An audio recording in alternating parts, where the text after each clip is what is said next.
As far as what we are hearing, the National Guard, first of all, it's illegal, unconstitutional, it's dangerous, it's wrong. This is not about deportation. This is not about safety for this president. This is about authoritarianism. It's about stoking fear. It's about breaking the Constitution that would give him that much more control over our American cities. Hi again, everyone. It's now 5 o'clock in New York. More escalations to report in the standoff between our commander-in-chief and American cities he doesn't like. Today, as leaders like the one you just heard, Chicago's mayor, call out Trump's desires to deploy federal troops to the streets of cities run by Democratic elected officials, as Trump in the Oval Office yet again raised the prospect of invoking the Insurrection Act. Today, notable not just for the growing clash of rhetoric, but of troops actually appearing on the ground.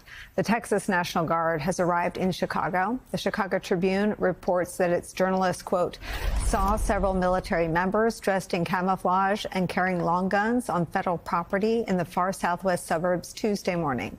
Soldiers who had T patches on their arms identical to the one shown in a picture tweeted by Texas Governor Greg Abbott on Monday could be seen walking in and out of mobile sleeping units on the site, end quote. The presence of these out-of-state troops comes as a judge declined to immediately respond to a lawsuit filed by the state of Illinois, which we covered on this program yesterday. That lawsuit said the Trump administration's efforts to send in the National Guard against the wishes of the state's governor are illegal and unconstitutional. The judge in this case, U.S. District Judge April Perry, said she needed time to go through the government's response to the suit and scheduled a hearing for Thursday, giving Trump and his allies a small window of time to send troops into the Windy City, an opportunity they are seizing upon. But as Illinois Governor J.B. Pritzker said to our colleague Rachel Maddow last night, taking this step could be risky before the judge officially rules. Watch. National Guard troops on the streets of Chicago. The governor calls it unconstitutional. The mayor says it's authoritarian. And the White House, they're doubling down. This isn't just politics anymore. This is a constitutional showdown between Washington and America's cities. Let's break down exactly what's happening and why everyone's so furious. Well, the judge did warn the federal lawyers that if, in fact, they brought those National Guard and put them on the streets, that would be a really bad idea because there may be a ruling against them in just a couple of days. And I might add that if they do deploy them to the streets and then they are ruled against, I mean, how embarrassing to have to turn tail and run back to Texas 2 days after you've arrived in Chicago. Chicago being in the state of limbo for a few days stands in contrast to what has happened this week in Portland, where a judge did temporarily block the administration from sending in National Guard troops from other states. The Illinois Attorney General argues in the lawsuit filed yesterday, quote, the American people, regardless of where they reside, should not live under the threat of occupation by the U.S. military, particularly not simply because their city or state leadership has fallen out of a president's favor. That is where we begin the hour. Some of our favorite reporters and friends. MSNBC senior national and political correspondent Jacob Soboroff is on the ground outside Chicago. Also joining us, staff writer at The Atlantic and a contributor to The Atlantic Daily Newsletter, Tom Nichols is here. He's a professor emeritus of national security affairs at the U.S. Naval War College, where he taught for more than 2 decades. Plus, host of the Bulwark podcast, MSNBC political analyst Tim Miller is here. Jacob, I start with you. Just bring me up to date since we talked exactly 24 hours ago of what you're seeing and reporting on the ground in Chicago. Well, as you said, Nicole, you know, the big development of the day is that the National Guard from Texas is now here. But I think that the point that I believe everyone needs to understand, and that is crucially important for us to make, is the reason they're here is because the President of the United States and his allies are calling this city and Cook County and the surrounding areas essentially lawless. So here's what went down. The Texas National Guard, yes, Texas, was spotted in Chicago this week. Reporters saw troops in camouflage carrying long guns outside a federal facility. But here's the catch. Illinois never asked for them. In fact, the state filed a lawsuit saying the deployment is flat out illegal. The situation is out of control. It requires the National Guard to put down and protect not only the federal agents here, but widespread violence across this city. That is not what I have seen in this city at all. And in fact, if they are indeed going after the worst of the worst, we, MSNBC, witnessed the exact opposite today. And I want to tell you one specific anecdotal story that we saw here in Cicero. This is the most Hispanic community in all of Illinois. 89%, almost 90% of the people who live here are Latino or Hispanic out of the 90,000 people that live here.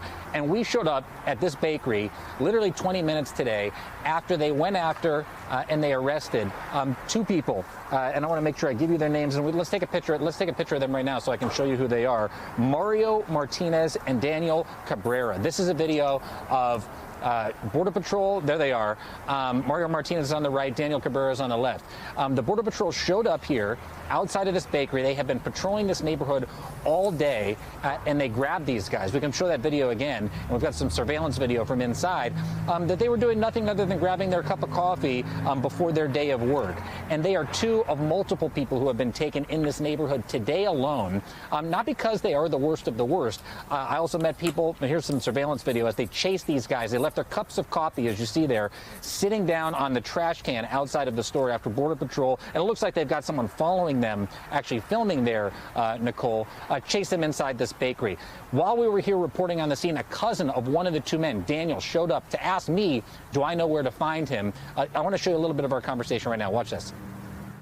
They just randomly showed up. He didn't do anything wrong. They just took him forcefully. They're scaring everybody around now, so I feel like a target too, even though I'm a U.S. citizen. But you feel like they would even arrest you? Yeah, at this point I do. Does your cousin have a family? Yeah, he does. His mom, dad, everybody here, his kids. He's got kids too? Yeah. And so now, what country is he from?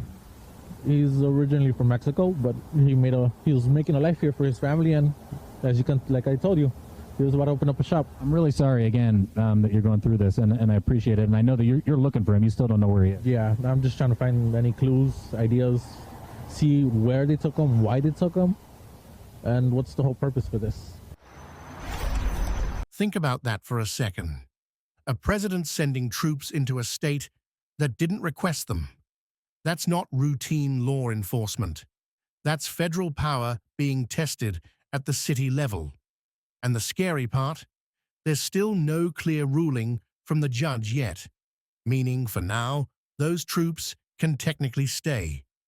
And the administration knows it.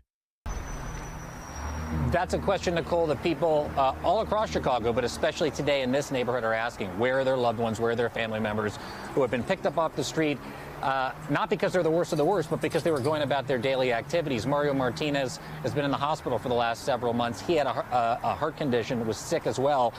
He doesn't have his medication, and his wife was telling us, just like Nori Ramos, who we've introduced to people from on your show as well, not sure that he's going to get his medicine inside ICE detention, what the consequences of that will be, nor if they'll ever see him again, Nicole.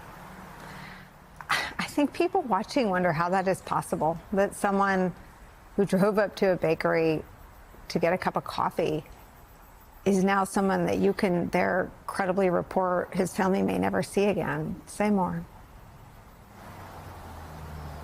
Well, that's exactly right. I was at the Broadview ICE detention facility yesterday. Here was the first place I went when I got to Chicago, because it's become somewhat of a flashpoint.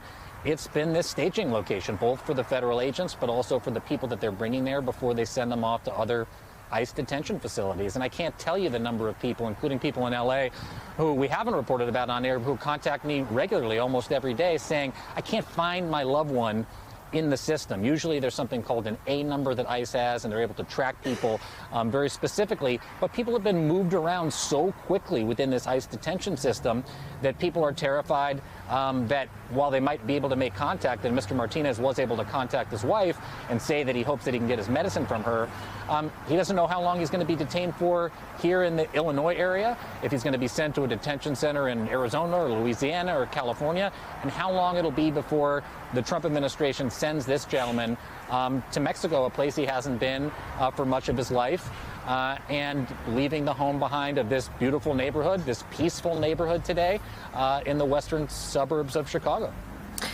Imagine waking up, going to your local cafe, and ending up detained by federal agents, all while your family has no idea where you are. That's what's happening in Chicago's Cicero neighborhood right now. What is the predicate that they articulate beyond racial profiling? It's such an important question as well. Governor Pritzker said to Rachel, I thought it was the most fascinating part of the interview last night, about why they are operating in the Chicago area. They are allowed to operate within 100 miles of the U.S. border by statute. But obviously, Chicago is not within 100 miles of the northern border to Canada. They are saying they are operating here because Lake Michigan is the border with Canada. And that is the excuse, according to Governor Pritzker, at least what he told Rachel last night. So they're saying they have full reign to drive around as if they are on the southwest border or in a border community on the northern border, to look for people who are undocumented in day-to-day activities. We heard what Greg Bavino said to the local reporter here in Chicago, and I'm paraphrasing, but he essentially said, we can look for people based on their looks, and they may not be looking like you. The reporter was white or Caucasian. That's what people here feel like, that why would the Border Patrol in tactical gear, masked up, be running around chasing people getting a cup of coffee in the most Hispanic neighborhood in the state of Illinois when things are largely peaceful here? Why would an elderly woman around the corner from here around the same time be picked up as she walked down the street? Her neighbor walked out shaking when I was talking to him, so nervous that he had seen this immigration enforcement operation take place on his peaceful residential street, where I asked him, are there murderers and rapists and criminals? Is that what's going on around here? And he said, no, absolutely not. This is a hardworking community. But the Border Patrol says they're operating within their legal right to be within 100 miles of the U.S. border, which I guess, according to Governor Pritzker, is Lake Michigan. So what do you think?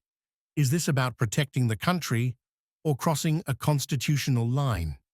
Drop your thoughts below, and don't forget to like, share, and subscribe, because this story isn't over. We'll be following what happens in Chicago and Portland next.